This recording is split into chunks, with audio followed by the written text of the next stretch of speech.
evening, and welcome to the NASSP's 2018 State Principal of the Year and 2019 National Principal of the Year Awards Program. To begin the festivities, would you please stand for the presentation of colors by the South Lakes High School JROTC Color Guard and the singing of our national anthem by Matthew Cahill from Dominion High School, both schools here in the D.C. area.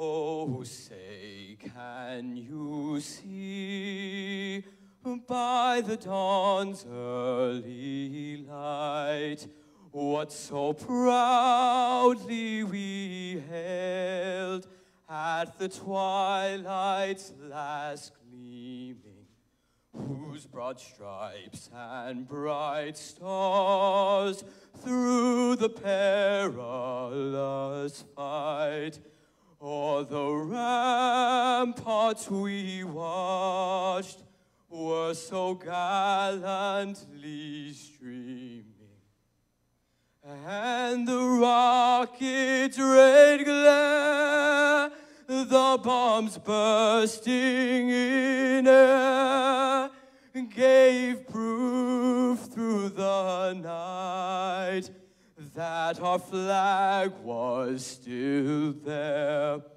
Oh, say, does that star-spangled banner yet wave o'er the land of the free and the home of the brave?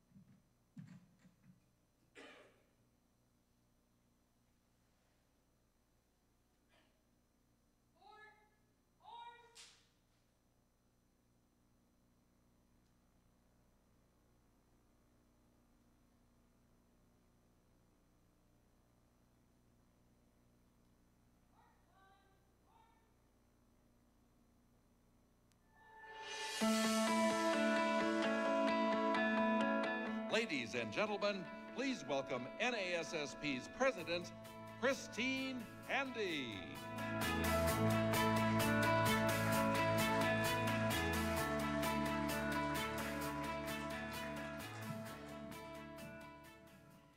Good evening.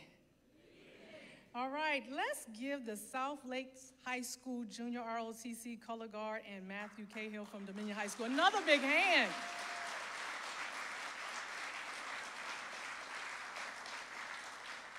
And I want to tell you that I love the slideshow with all of the pictures with you and your students.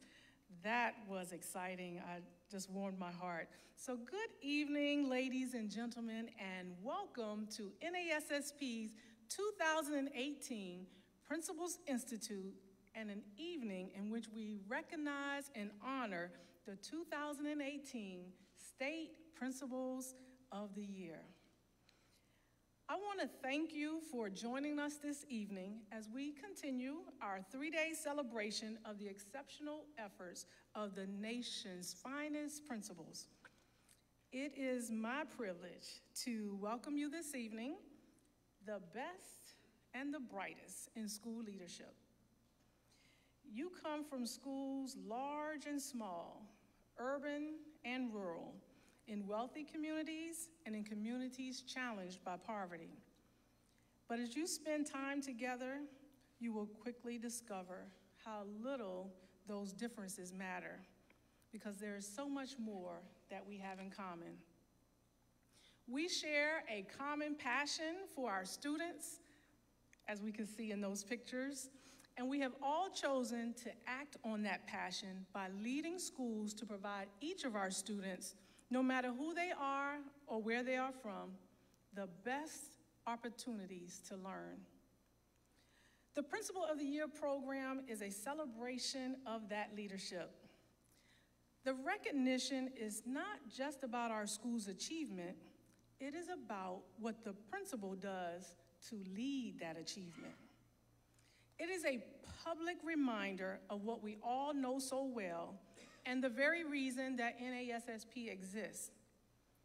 Your leadership can transform education and transform the life of each student that you serve. More than a decade of research concludes that school leadership is second only to instruction in school-based factors that impact student achievement. And nearly a decade of research from the Wallace Foundation found that no transformed school did so without a strong, effective principal. Now, of course, we are all proud of the work our teachers and other staff members contribute to build a successful school. But this week and this year, I challenge you to make an effort to talk about your own role in your school's success. That kind of talk, I know, does not come naturally to us because we love to deflect the praise to the great teams in our school. But we cannot advance as a profession of school leadership unless we name and own our own effective behaviors. And once we identify it, we can replicate it and advocate for more of it. We principals form a vision of success. We develop and support teachers. We foster a positive climate. We identify needs, unearth resources, and create systemic solutions to problems. We build and foster relationships with the community to create the best conditions for student success. If your school is succeeding, you're obviously doing something right. During your time together, consider what you do, what knowledge you possess, what behaviors you exhibit, what dispositions you adopt that make your school successful. I look forward to learning with you throughout our time together. Now, it is NASSP's custom to invite the U.S. Secretary of Education to join in celebrating your accomplishments. Secretary Betsy DeVos was unable to accept our invitation this year, but she sent the following video greetings to mark the occasion and honor you all as Principals of the Year. Hello, I'm Education Secretary Betsy DeVos. I'm sorry I can't be with you this evening, but I'm pleased to have the opportunity to offer my congratulations to each of the State Principals of the Year. You're gathered to receive well-deserved honors, and I know your teachers, parents, and students are proud. You do a lot, some of which is seen and much of which goes unseen. I want you to know that I see you when you're there to encourage a teacher who's discouraged or just plain tired at the end of the day, when you're meeting with parents who are concerned about their child, when you're cheering on your students day after day, year after year. You know well that each and every student is unique, and the one-size-fits-all approach doesn't work in anyone's best interest. Not for you, not for teachers, and most importantly, not for the students you serve or their families.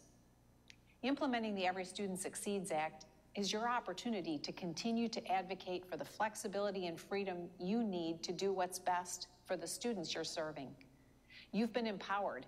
I hope you embrace that opportunity. Parents know their children best, and you as principals know your schools best. You ought to be free to meet the unique needs of each and every student inside your building, because different students in different places have different needs. You're being recognized tonight, but I hope you'll always remember that excellence is never a destination. I hope you'll continually improve and innovate to meet the changing needs of your teachers and students. Your leadership can help us rethink school, to question everything, to ensure nothing limits students from being prepared for what comes next. Thank you for helping prepare the future of our country. Congratulations on this important honor and distinction.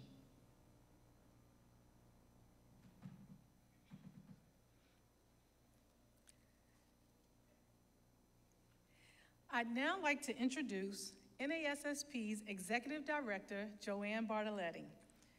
After taking the reins of NASSP in August of 2011, Joanne wasted no time revisiting and re-examining every program to ensure that NASSP is every bit the thriving and forward-thinking organization school leaders deserve. As a member of the NASSP board, I have had the privilege of watching Joanne lead NASSP into the future by working with her team and updating many of NASSP's signature programs, including the National Principals Conference, the National Honor Society, Principal of the Year, National Student Council, and federal advocacy efforts. Her success is built on her lengthy tenure leading the New Jersey Principals and Supervisors Association, prior to which she walked in your shoes as a principal and assistant principal. I am proud to introduce NASSP's Executive Director, Joanne Bartoletti.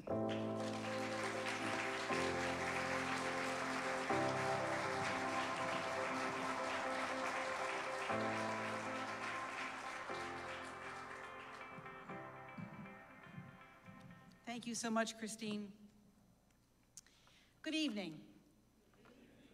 Good evening. All right.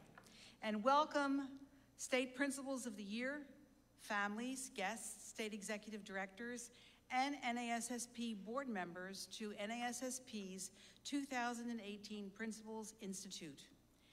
This is a unique program at which we proudly recognize each of the 2018 State Principals of the Year.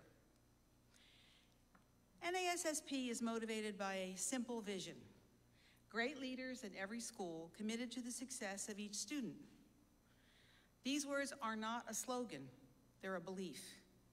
You are the great leaders who bring that vision to life.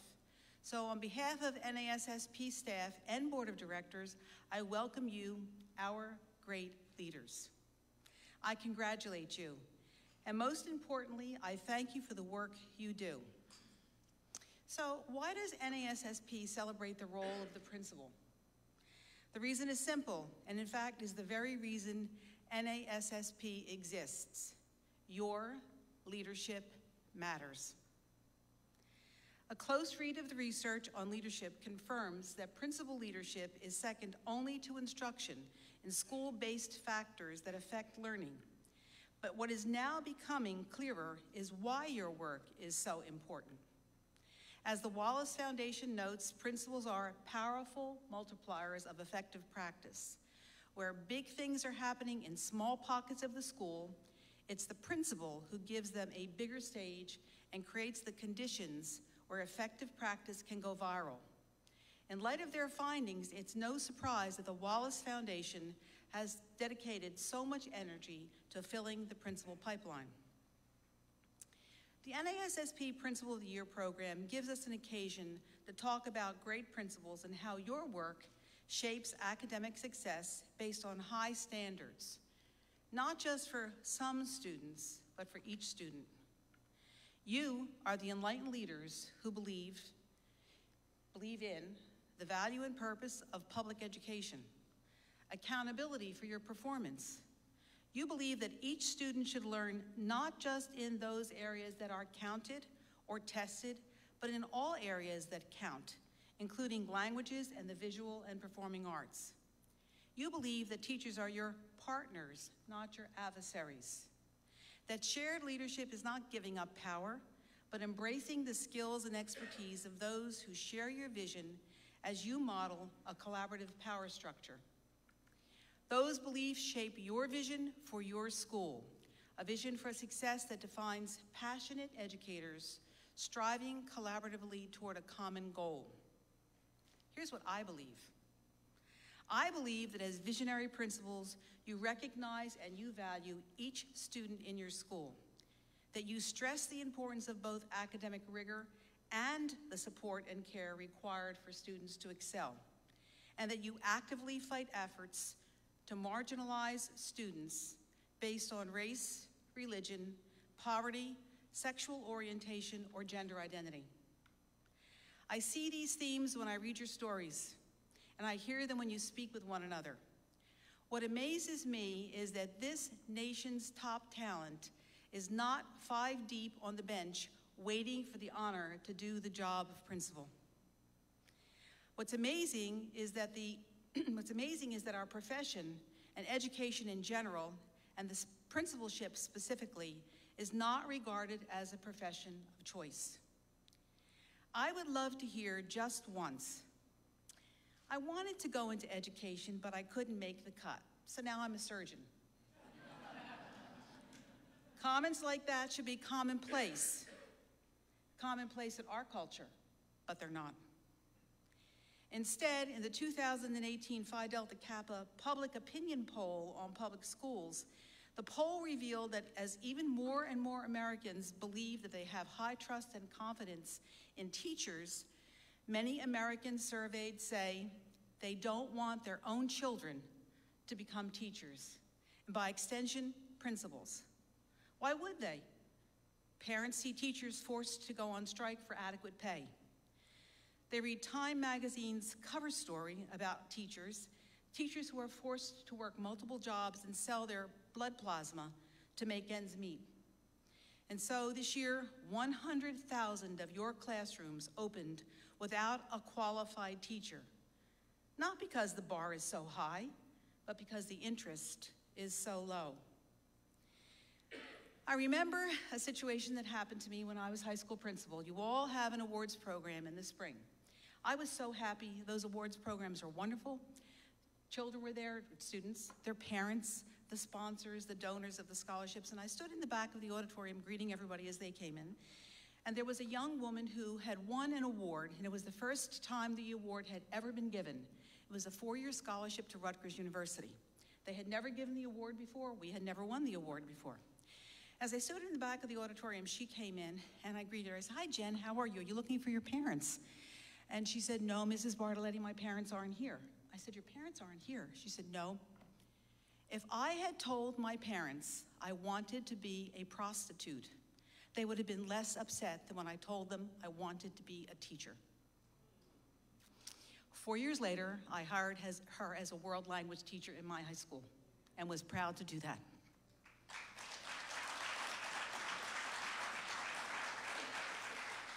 Our nation does not realize the jeopardy we're putting our future in. We seem perfectly comfortable with the irony of rooting young people away from the profession, the one profession that makes all other professions possible. We all know the power of teachers and principals to change lives. This new reality is unsustainable, and you probably know who suffers most. A student in a high minority school is twice as likely than his white peers to have an inexperienced teacher.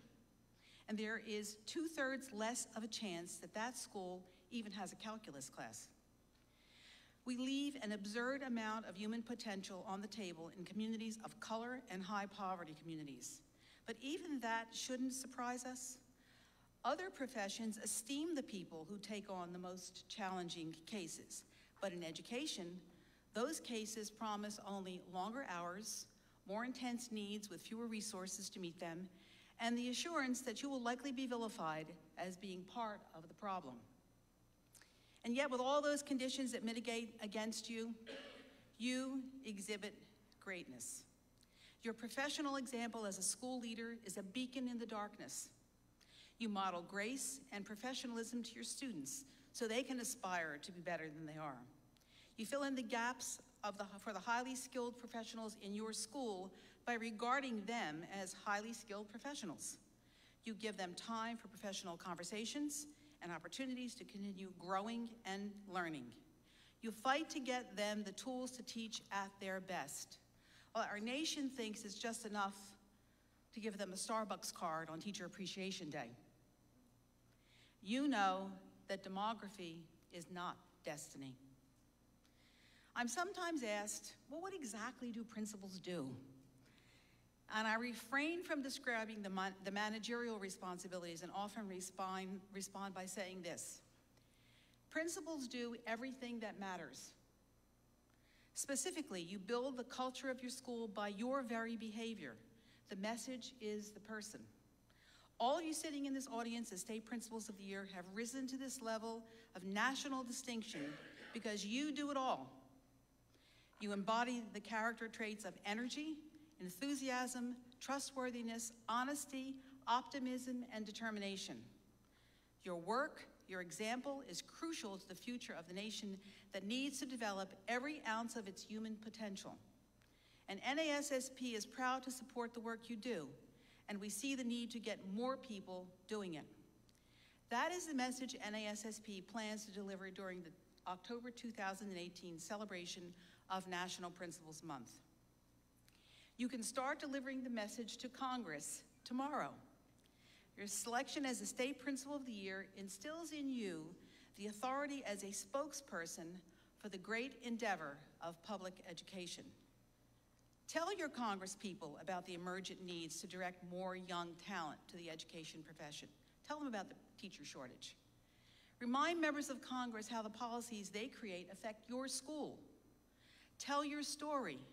If members of Congress don't get this information from you, believe me, they will get it somewhere else, and you won't like where what the other sources are. And you're familiar with the other sources. Sources that want to demonize education, denigrate our minority and transgender populations, disregard our marginalized populations. You know, NASSP knows, that all our faiths are inextricably linked, and our only course is to build on the potential of each student. For all of us and for all of our students, learning is the currency that buys freedom. You as State Principals of the Year empower your students to acquire the currency that buys their freedom from poverty, from social injustice, and from ignorance. So, invite your state and congressional leaders to shadow you in your schools. They won't make it through half a day, they'll be exhausted.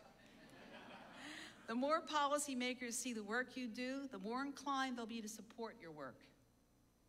As State Principals of the Year, you can lead the conversation on how to remodel education to remedy the shortcomings and build on our strengths.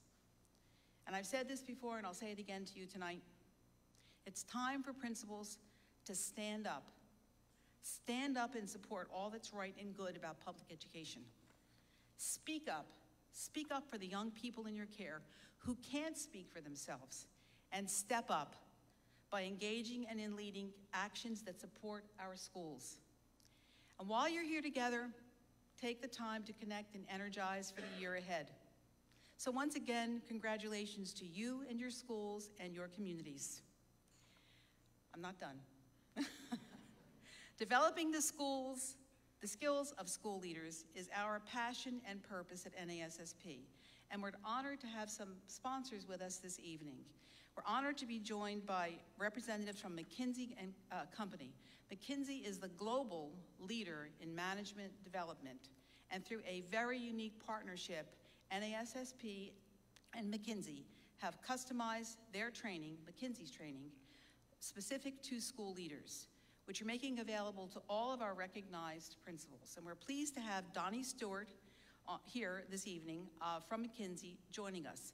Donnie, on behalf of NASSP and school leaders we represent, thank you for commitment to developing principal leadership. Thank you, Donnie.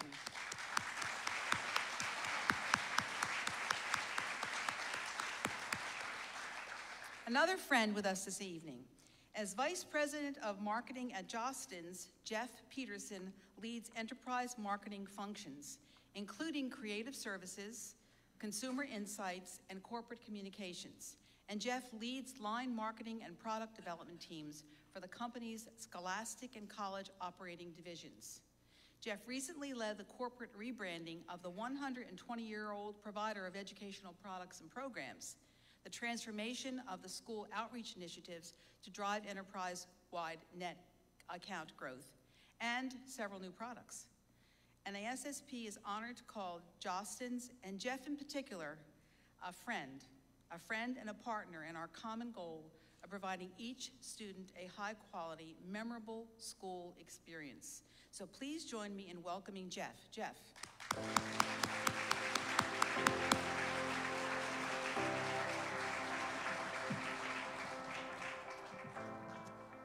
Thanks, everybody. We had a chance to spend some time earlier today together in our branding session, and between that and then that very, very nice introduction, it is confirmed that all I am is overhead, okay?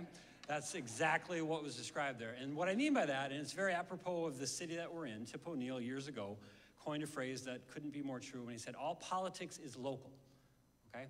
And that extends to business. All business is local. And the reason for that is because all relationships are local, okay? You have no relationship with me, Jeff Pearson, at Jostens, but some of you have relationships with Jostens because of the person that I have the honor of introducing. Thomas Rhodes is going to be, I'm yielding the floor, also apropos of Washington, D.C., to my friend Thomas Rhodes, who comes from a long line of localized, dedicated support for your schools. His father, Dusty, is also here in the front row. His brother, Austin, is also in the front row. I have the privilege of working side by side men like this who really value relationship. And so with that, I'd like to invite Thomas Rhodes up to give some remarks.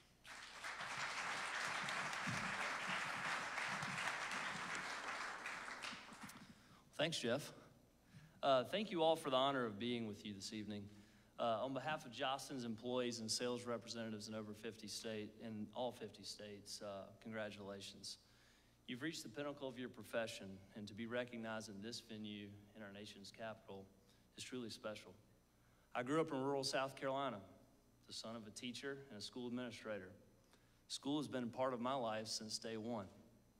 And as a parent and someone who spends each and every day, as Jeff said, in a school, I've come to realize that yours is one of the noblest professions in our society. It is also one of the most difficult.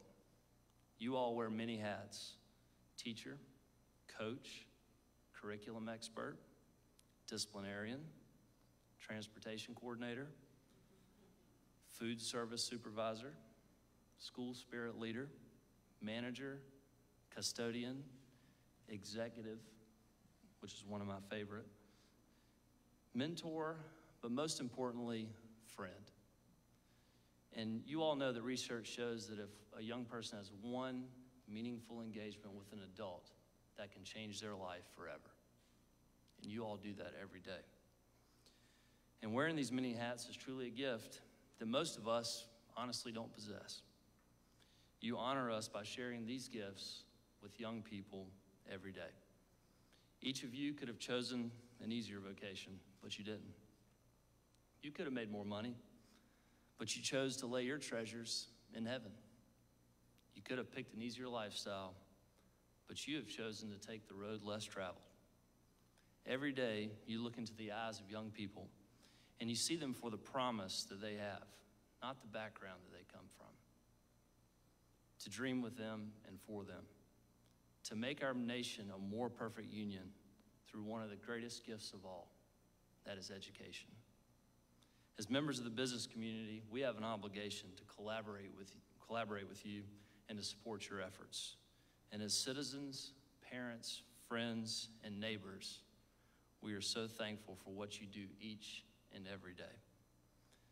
The future of our nation sits in your classrooms, and we all are honored to be in your presence this evening. Congratulations.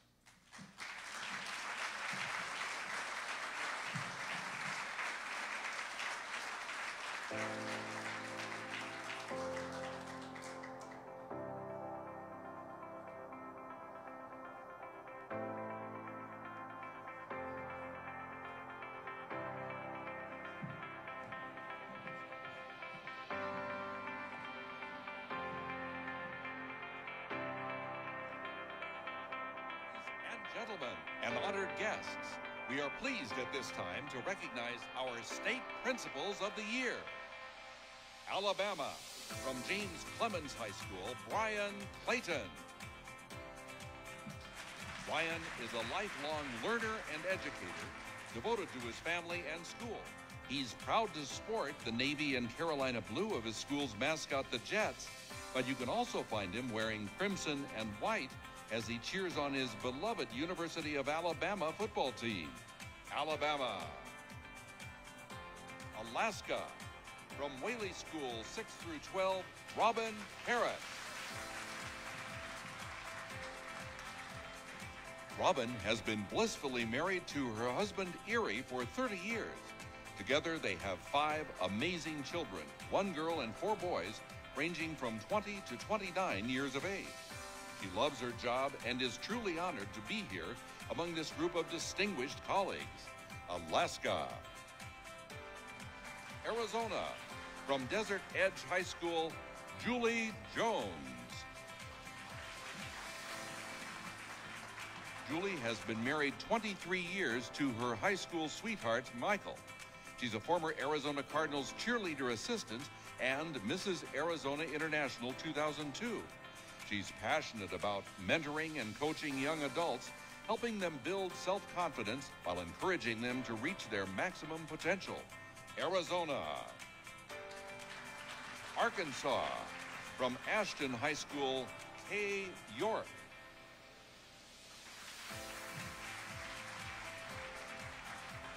Kay has been an educator for 39 years and has 2 sons, ages 25 and 22. She says that she's enjoyed each and every job she ever had and can't imagine doing anything differently. She reflects that she handed kindergarten diplomas to many